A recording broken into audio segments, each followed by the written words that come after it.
Hey everybody, welcome to Average Guy Opinions. I'm your average guy, John Corelli, and we have a new cat. Me and Logan and Dante, and of course Boba, our cat, our first cat, have adopted a second cat. We have named her Lily, and it's going okay.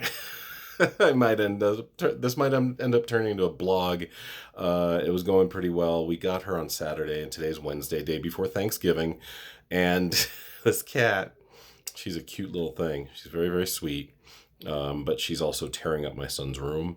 I let her out of the cage a little too early. When you adopt a cat, oftentimes, especially since my mom, as you guys know, hi mom, you guys have probably heard me refer to her and what she does as far as curbing feral cat colonies and adopting out cats that are adoptable and getting cats spayed and neutered that have to be returned to the feral cat colony because they're not adoptable. They're too feral. So she does all of that, and it's an amazing amount of work she does. She's helped adopt out thousands of cats and probably hundreds more spayed and neutered. And so hopefully, the theory is, and the work my mother does is to eventually get these colonies, eradicated. Honestly, hopefully these cats die out, don't have to be killed, and so sometimes we end up with a cat that's kind of on the borderline, not really adoptable to a typical family or to go to a typical shelter, but they're also very young and vulnerable and probably won't do well, especially considering we're going into the winter months, to be put back in their feral colony. So we ended up with a sweet little girl. She looks a lot like Boba, and I have a dream now. Not quite like Martin Luther King's dream. This is John Corelli's really lame dream, but I have on. If this ever happens, I'll definitely get a picture taken of it. But Boba will come on the armrest of my chair and sit there and just face the TV with me in my it's just nice, cushy, typical living room chair, and then my dream is for this cat, who looks a lot like Boba, completely gray like Boba, and to get as big, and then I want her to be on the other arm, and I can look like this Game of Thrones king with a cat on each arm of my chair just facing forward, and that's what I want. That's my dream. That's not the only reason we adopted this cat. It's very convenient because we live here, as you guys know. I live in a duplex situation with my mom, and Dante's room is a really good room to he's kind of separated from the rest of us, and so it works out pretty well that we could put the cat cage. The way we're doing it, we did it Saturday. We brought the cat in cage. Go in, you pet her as much as she'll let you. We also wiped Boba with a towel, put the towel in the cage so she could get it to understand that she will be sharing this residence with another cat. And you feed her and you clean up after you do all the other stuff. And she's in like a 2 by 3 foot cage, and she did fine. And then yesterday I took away the cage. She had gotten out, which is fine. There are plenty of hiding places for her in Dante's room.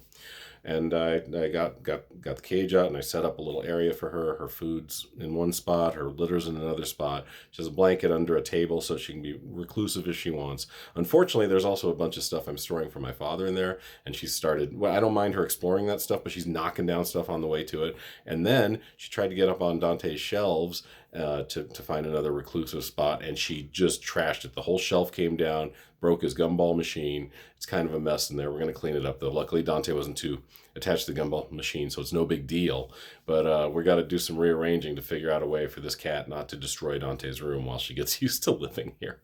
When I have been able to pet her, she's been very sweet. She likes to curl up under a blanket in the cage, but like I said, the cage is gone. So she would curl up under some blankets that had kind of fallen to the side of Dante's bed, because his bed's about this far, maybe 8 inches from the wall, and so she wedges herself in there nicely, gets in there. But if I pet her, she starts purring. She purrs really loudly, so I think that's a good sign that she's letting me pet her, that she's purring after a while when I pet her.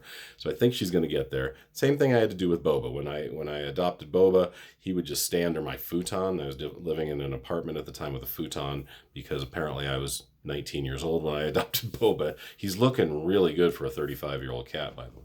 But he would go under my futon, and I would just come home. He'd be under there. I'd just kind of find him, by feeling around, and just pet him for like 15, 20 minutes. Took about a month of that, and then he finally started coming out and understanding that I don't hate him. And now he's a pretty good house cat. Logan can pet him, Dante can pet him, my ex-wife can. You have to be kind of a regular here for him to let you pet him, but like Dante's service provider, Rebecca, who does music therapy with him, he'll get pretty close to her. Doesn't get close to my mom. Mom, I know you hate that. I don't blame you.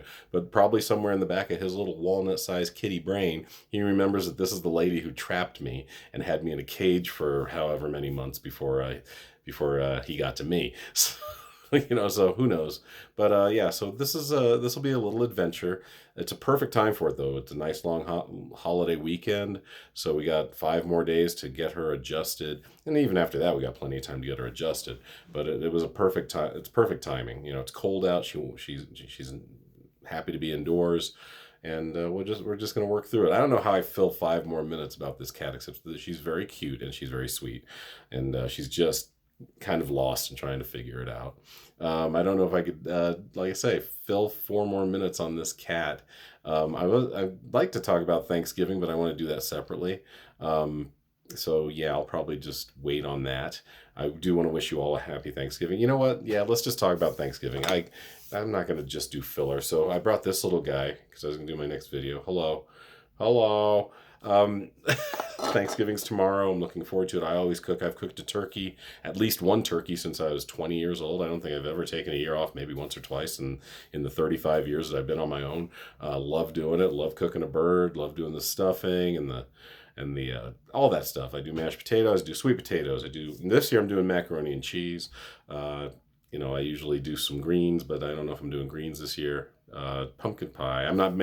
I've rarely made my own pumpkin pie, but when I did it was fine, but I'm just kind of lazy. I'd rather just get one and heat it up.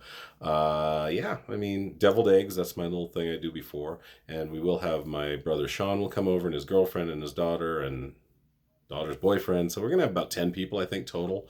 And should be good. My brother's girlfriend is bringing stuffed mushrooms and what she calls crack cake. So that's frightening. That sounds good, I guess. I don't know. When I picture crack cake, I picture Chris Rock snorting a cake. No, I'm kidding. When I picture crack cake, I think of like a coffee type of cake with maybe some powdered sugar on it, but I have no idea what crack cake is. Maybe I should look it up on the computer. But yeah, so that should be good tomorrow. Regarding Thanksgiving and how I celebrate it, so like a week after Halloween, I take down the Halloween decorations, and we don't have a lot of Thanksgiving decorations. I think they're becoming slightly more popular, but with COVID, a lot of people really wanted to get Christmas lights up early. A lot of people have Christmas lights up already. If some have had them up since pretty much right after Halloween. I'm a little more of a traditionalist than that. I will get my Thanksgiving, because this is actually the outside. You put these on your Christmas lights. There's a little hole on top of him, and I got a little thing of lights, and maybe I'll take a picture of it for this. I don't know, but it's a little string of lights, and then I put up like the hands that the kids did as they grow up. I have those taped up around the wall. So I don't like to go straight to Christmas before Thanksgiving. It just I don't know. It feels very corporate to me and very very commercialistic. So I just try to keep the warm months going. I have pumpkin lights and orange lights and my Thanksgiving lights up. But all the Halloween stuff is gone. Got some candles. It's nice. It's very fall and Thanksgiving in my living room right now. But yeah, so I guess that's really. I'm still looking to fill this 10 minutes. As far as Thanksgiving goes, I think I've mentioned everything. I cook. I have sometimes global warming can be a nice treat during Thanksgiving. It doesn't look like it's going to be too warm tomorrow, but about 10 years ago, maybe 15, when I was married and had the kids, we had a completely outdoor Thanksgiving. I think my mom and stepdad showed up, and I think maybe Sean, my brother, was there. We had several people there, and we did it in the backyard because it was that warm. It was like in the 60s, and so we went with it, and it was a lot of fun.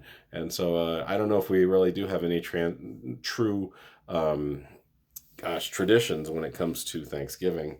But we get together, we eat. I plan on watching a lot of football. And tonight, my brother is coming over with his girlfriend and the daughter and the boyfriend again. We're gonna watch a movie. They might stay the night, which would be great. I'd love for them to do a sleepover going into tomorrow's festivities. But if not, that's fine too. Hope you're all having a great holiday, or will have a great holiday. Don't do Black Friday. That's the only political thing I'm gonna say. It's not even political. Just Don't be so commercialistic and just go out and buy stuff. Stay away from the stores. Stay home. Enjoy your people. Enjoy yourselves. Enjoy some football, whatever. Enjoy the leftovers. All right, you guys. Thanks a lot for checking it out. Talk to you guys next time. Bye. And I won't be cooking the cat for Thanksgiving.